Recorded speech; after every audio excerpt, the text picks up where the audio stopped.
ready? Yes. All the class up. Again.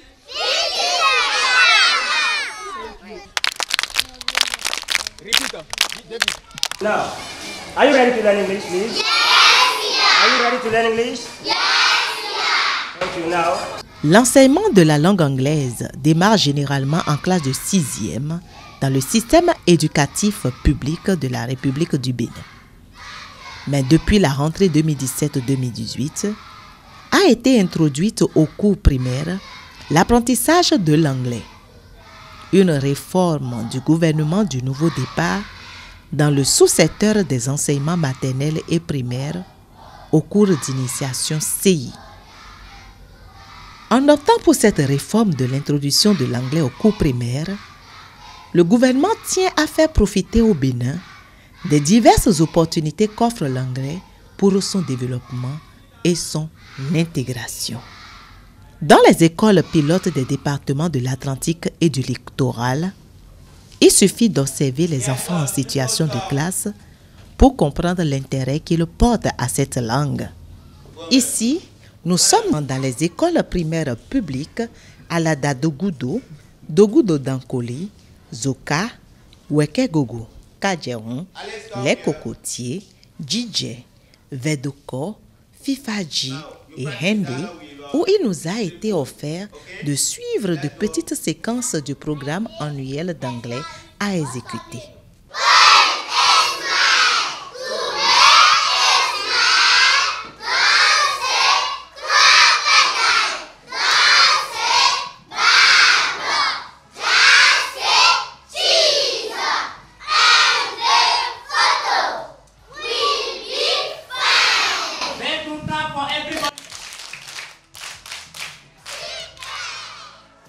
When you go to canteen, what do? You do what? Yes.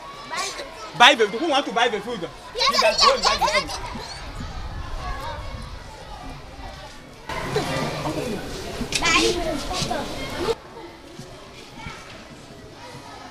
I'm 5 One habit. When I get up, I wash my hands. I brush my teeth. I take a bath. Very good, bravo him. I'm sitting down. What we did today? Romulisa. Today is Tuesday. Clap for him. Point to the chair. I'm pointing to a chair. Is it correct? Clap for her. Je remercie le gouvernement pour avoir choisi notre école pour faire l'expérimentation de l'anglais au CI. Et on a remarqué au niveau des enfants qu'ils sont plus dégourdis. Ils réagissent mieux que les enfants qu'on a gardés antérieurement. Donc l'anglais a fait que ces enfants n'ont plus peur de réagir. Comparativement aux autres classes, les enfants sont plus dégourdis. Donc même j'ai fait un sondage au CM2. Les enfants qui ont leurs jeunes frères aussi, ils disent que les enfants leur narguent même à la maison. Des fois, ils commencent par parler l'anglais. Quand toi tu racontes là, tu ne peux même pas parler l'anglais. Tu ne peux pas réagir en anglais. Donc c'est une bonne expérimentation. Et on souhaite que ça soit généralisé dans les autres classes. You are going to practice the dialogue with Gracia. Okay? Let's go. Good afternoon. My name is Gracia. What's your name? My name is Loco Perkles. How are you? Fine, and you? I'm fine. Go to your place. Go to your place. Clap for them. Stand up. I stand up. Rain, rain.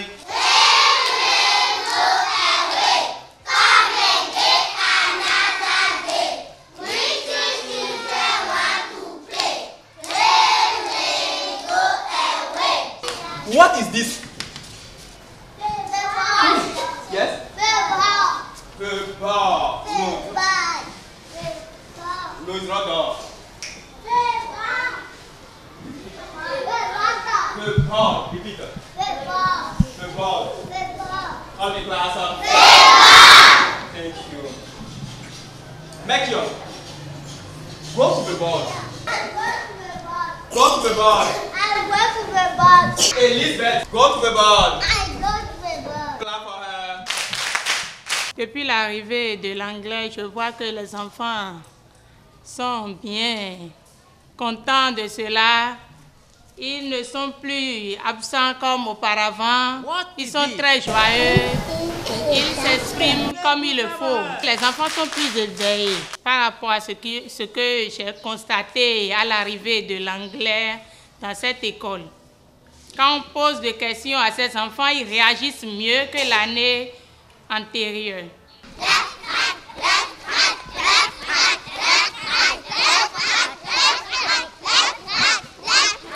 I'm showing the yellow. Clap for her. Show me red color. I'm showing the red color. Clap for her.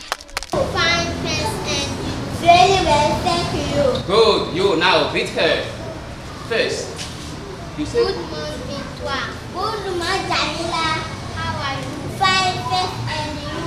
Very well, thank you. clap for them. Good, you, Ethel, come. Show your head. I show my head. Close your ears. I close my ears. Open your ears. I open my ears. What is this?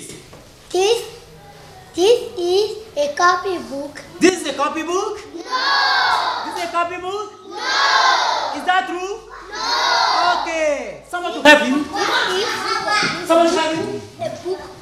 Yes, yes. Help you. What is this? This a book. This is a book. This is a book. Very good, clap for her. Okay, come. What is this? This is a book. Very good, clap for him. C'est une bonne initiative. Et si l'État pouvait faire encore un effort, parce que les autres enfants aussi sont tellement intéressés, on était obligé même de changer l'heure de la pause. Sinon à 10h30, certains veulent rester encore autour des fenêtres de la porte pour voir ce qui se passe. Une phase expérimentale dont sont fiers les enseignants expérimentateurs qui rencontrent cependant certaines difficultés. Quand je vais suivre le maître dans la classe, moi-même je suis vraiment content. Parce que moi qui suis ici, j'ai commencé par prononcer les premiers mots en anglais à partir du collège. Alors que ici déjà à partir du CI, les enfants utilisent déjà des mots en anglais. Ils savent manipuler des mots en anglais, c'est une bonne chose. Mais cette initiation de l'anglais dans les écoles primaires n'est pas sans difficulté. Le seul maître, il parcourt, il quitte ici, il va dans Yogum, il revient, si bien que par moment, il est fatigué. Moi-même, je ressens ça en lui, qu'il est fatigué. Donc, si le gouvernement pouvait revoir et que les écoles, pour qu'ils puissent intervenir dans les écoles qui sont trop proches, ce serait bon. Et j'aurais souhaité qu'on dote ces enseignants-là des moyens audiovisuels pour faciliter la communication. Le travail, c'est bon, parce que lorsque les enfants réagissent, on est content. Mais nous avons des difficultés par rapport au matériel. Parce que les enfants, une fois travaillent avec eux, j'ai l'impression qu'ils ont besoin de documents accompagnateurs pour pouvoir réviser les choses à la maison. Mais le programme existe seulement le parler et non l'écrit. Donc c'est à ce niveau que nous éprouvons beaucoup de difficultés. Et aussi, les difficultés sont multiples. Les tracasseries, il y a la fatigue, parce que terminer une école pour aller encore à une autre école avec la circulation qui est très dense à Cotonou, donc nous éprouvons pas mal de difficultés. À mon niveau, il présente ses préparations. Je regarde, je signe le cahier de préparation, bien sûr. Mais l'encadrement proprement dit de l'enseignant, ça ne suis pas tellement autorisé, puisque je n'ai pas une formation en anglais. Bon, le début, effectivement, toute chose a des difficultés. Et la difficulté ici, beaucoup plus, c'est le suivi. Le suivi dans la mesure où on n'a pas formé tous les enseignants.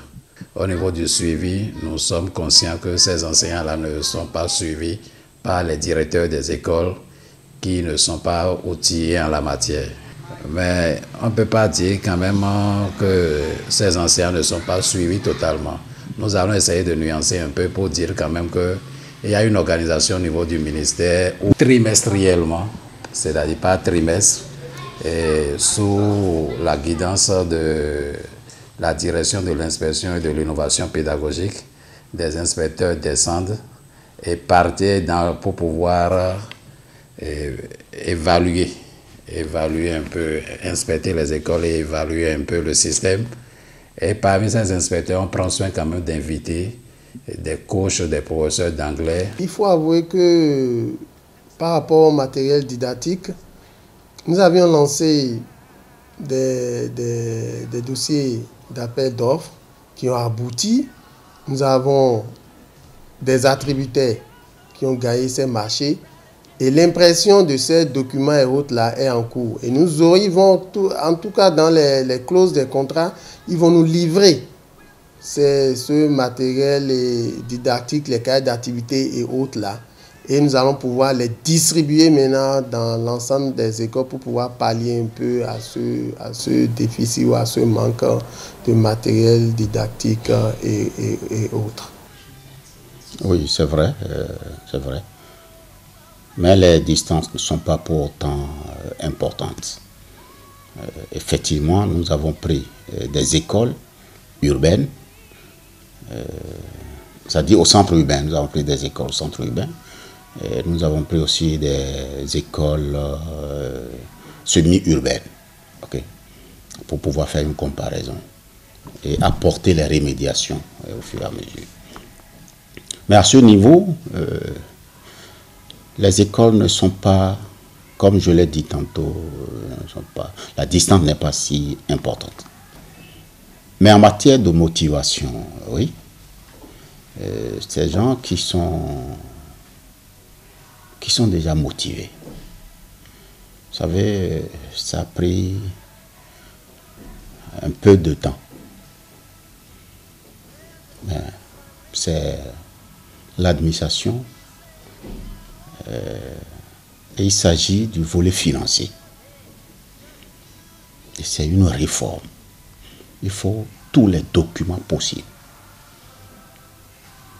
et permettre au DCF de valider les dépenses. Donc c'est ce qui a fait que ça a mis un peu de temps. Mais ils sont tous payés. Et ils ont été rappelés. Donc on ne doit apercevoir. Okay. Oui, pour continuer, parce que c'est des gens qui travaillaient bien. Et je suis convaincu qu'avec ça, ils auront plus du cœur au travail. Oui. Donc, le ministre, il doit savoir que notre ministre, s'implique personnellement pour qu'il travaille dans de très bonnes conditions. L'accompagnement financier leur permet quand même d'être contents de ce qui est fait. Ils sont motivés d'abord en termes de déplacement. On leur alloue 2 litres de carburant. En moyenne, avec un prix de 500 francs, ça fait 1000 francs par jour. 5 jours ouvrables, nous avons 5000 francs. 4 fois dans le mois, ça leur fait 20 000 francs. Donc, un enseignant par rapport à son déplacement est en moyenne à 20 000 francs. On n'a pas occulté l'amortissement des moyens qu'ils utilisent. Par rapport à ça, il leur a alloué des frais d'amortissement. C'est-à-dire on amortit par jour leur moyen de déplacement à 1000 francs. 5 fois jour ouvrable dans la semaine, ça fait 5000. Et nous revenons toujours au cours d'un mois. Nous sommes à 20 000 francs et par mois en termes d'amortissement. Du fait qu'ils ne participent pas aux frais de correction, il leur a aussi alloué un montant de 10 000 francs par mois. Ce qui fait, sur une moyenne de 10 mois dans l'année, chaque enseignant perçoit 500 000 francs. Or, nous avons 36 enseignants expérimentateurs d'anglais. Donc, au CI, ça nous fait une dépense d'environ 18 millions. Nous en avons au CP, ça nous fait aussi 18 millions, soit 36 millions. Donc, l'année prochaine, pour le budget 2019, nous allons passer à 54 millions. Maintenant, nous avons environ 50 millions qui couvrent les frais de formation, puisque à chaque fois, il faut les recycler, il faut les former, les regrouper et autres. Il y a donc lieu de se demander comment le ministère de l'enseignement maternel et primaire arrive-t-il à s'en sortir avec l'expérimentation de l'anglais au primaire qui visiblement est si intéressante mais si coûteuse.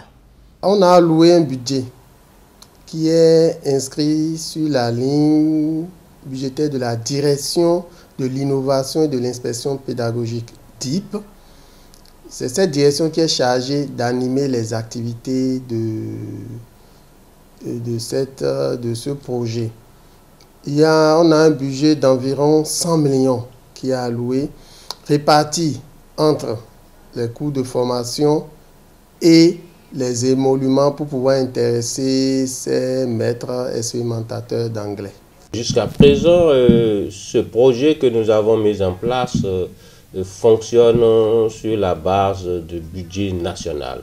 Donc, pour l'instant, ce que nous faisons, c'est financer essentiellement sur les ressources propres du ministère. Nous n'avions même pas, disons, demandé de budget complémentaire au niveau de l'État. Donc, le budget du ministère qui a été voté en 2017 a pris en compte cet aspect. Et que disent nos autres anglophones au Bénin? J'applaudis les efforts du gouvernement béninois d'améliorer le niveau d'apprentissage d'anglais, surtout au niveau primaire. Je sais bien que c'est beaucoup plus facile pour les enfants d'apprendre des langues, surtout quand ils sont comme les Béninois, effectivement nés bilingues avec le français et leur langue maternelle.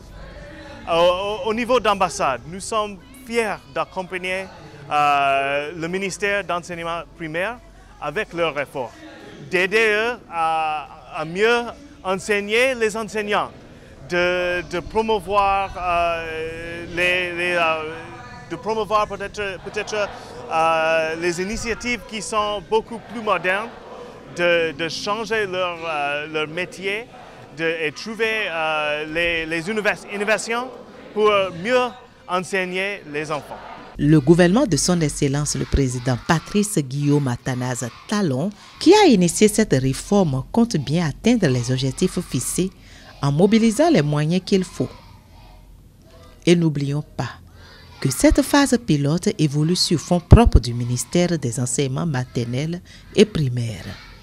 Nous demanderions à l'État de penser à nous que c'est une bonne initiative qu'il a prise, de faire tout possible pour nous accompagner, que quoi qu'en soit Alpha, avec ce que moi je vois là, l'anglais a déjà connu un succès. L'introduction de l'anglais au primaire, même s'il n'est qu'à sa phase expérimentale, porte déjà ses fruits dans la vie de ces enfants qui sont de plus en plus éveillés pour suivre le programme en français après le passage du maître d'anglais. Preuve que cette réforme sera une parfaite réussite.